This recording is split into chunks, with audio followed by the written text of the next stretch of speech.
Hello guys, ito ipapaliwanag natin. Ito yung common na question ng mga kababayan natin dito na nai-scam kuno. Akala nila naisahan sila at kung ano-ano pa. Marami sa mga kababayan natin na kumukuha nitong freelancer visa kuno. Pero unfortunately, kapag yung time na nila na magbabakasyon at required sila na kumuha ng OEC or Overseas Employment Certificate, marami sa kanila ang hindi na-verified. Ayan. So I hope na makatulong to sa lahat ng mga kababayan po natin. Ano ba ang dahilan? Okay. Una guys, yung pagbili ho kasi ng visa. Visa lang ha, is really fraud. Alam natin yun. Okay? Fraud na kasi talaga yun una sa lahat.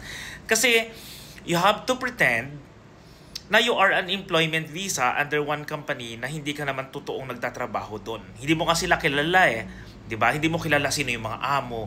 Hindi mo alam kung ano yung activities nila. Hindi mo rin kilala kung sino pa yung mga kasama mo na empleyado din doon. Kasi nga, that's employment visa. Okay. Idamay na rin natin yung mga bumibili ng partner's visa lang. Yung visa lang ha, ang tinutukoy ko. Kasi po, ang partner's visa, if you own yung sarili mong license, yun nga, pwedeng freeze-on license, yun po yung legal. Okay. Ilinaw natin ngayon, bakit nga ba marami ang hindi na-verified? Number one po, if you are planning to go home in the Philippines, ano ba ang unang kailangan natin? Di ba kukuha tayo ng OEC? Ang OEC po is again, Overseas Employment Certificate. Ito yung patunay na talagang legit kang OFW. Legit ka na may trabaho ka bilang employment visa holder. May totoo kang company ba talaga? 'Di ba? Sumasahod ka ba sa kanila? Ito kasi yung proof kasi for you to have OEC, you will enjoy kasi yung mga benefits na binibigay ng OWA. 'Di ba? Ano yung mga 'yon? Napakadami. Aside from mga financial assistance later on kapag nagkakaroon kayo ng problema dito sa abroad, you also get to enjoy yung free ang inyong travel tax kapag let's say from the Philippines, babalik kayo dito sa abroad. Ito yung tinatawag dati, I don't know kung yun pa rin ang tawag, yung balik manggagawa. Kasi di ba kapag may balik manggagawa ka dati, hindi ka na magbabayad ng travel tax in the Philippines. Parang diretso ka na. Okay. So bakit hindi po na-verified?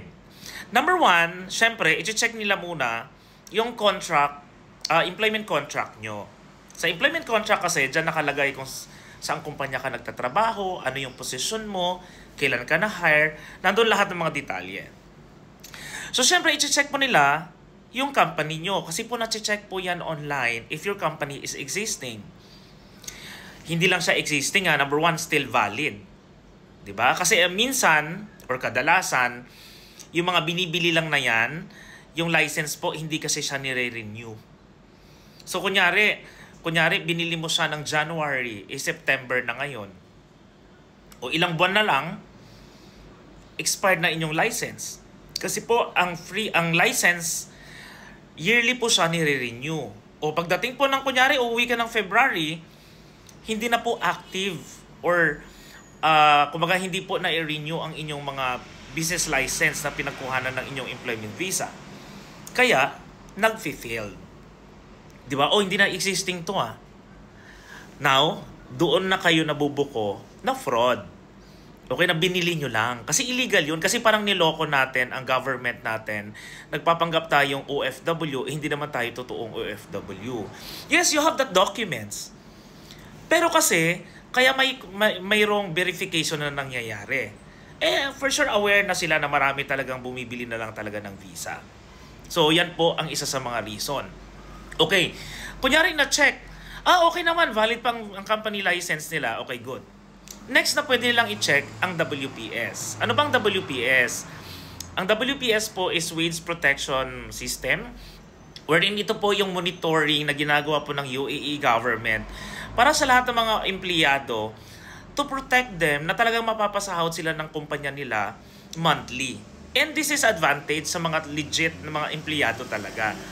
Kasi po, dati, di ba, ang dami kong mga followers na parang, sir, 3 months na kami hindi napapasahod, blah, blah, blah. Kawawa yung mga empleyado. So, nalalaman lang yan ng UAE government before if you complain sa labor. Kapag walang complain, hindi sila aware. So, it's very good initiative na ginawa ng UAE government na ipatupad yung WPS na yan.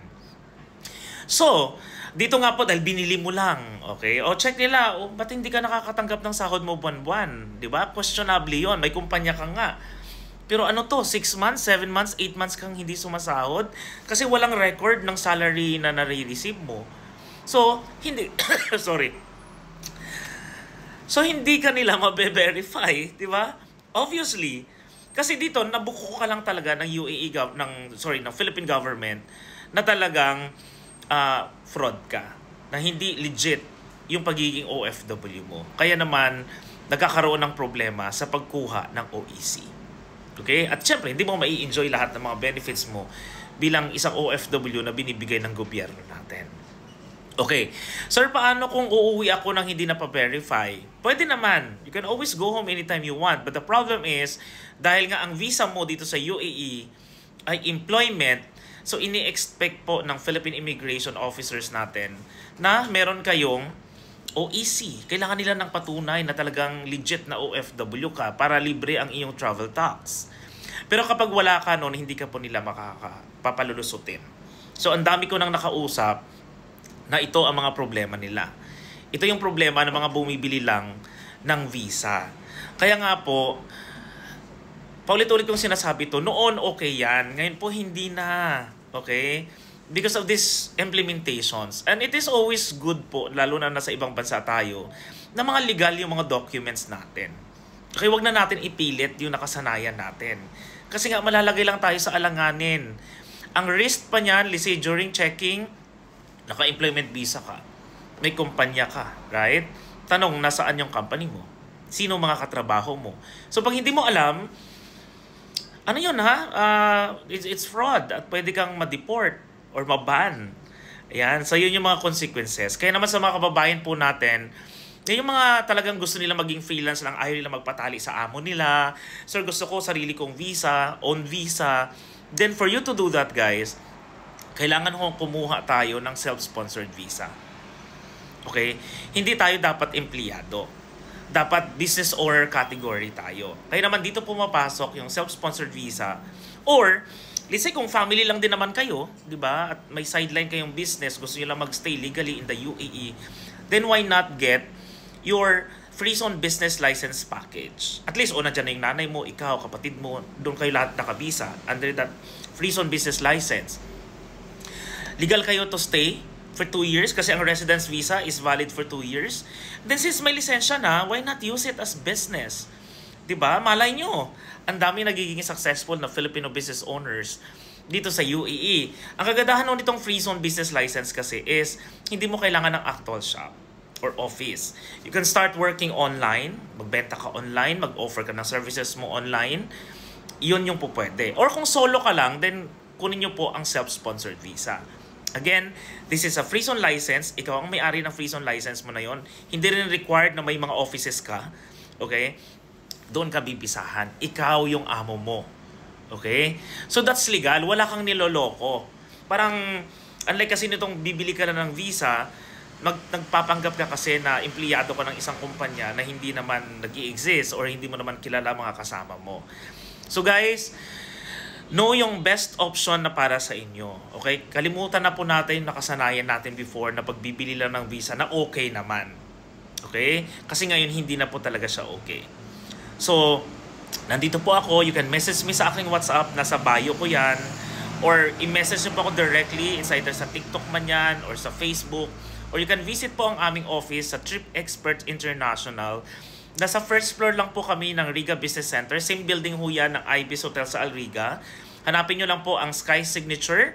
And then nandun po kami. Okay? So kaya sa lahat ng mga kababayan po natin, ayan, kung alam mo na fraud yung documents mo na yan, yung visa mo na yan, better po ipa-cancel mo na at mag-avail kayo ng mas legit at legal na pang-freelance talaga na visa para sa inyo. So yun lang guys, thank you so much. Please don't forget po to subscribe.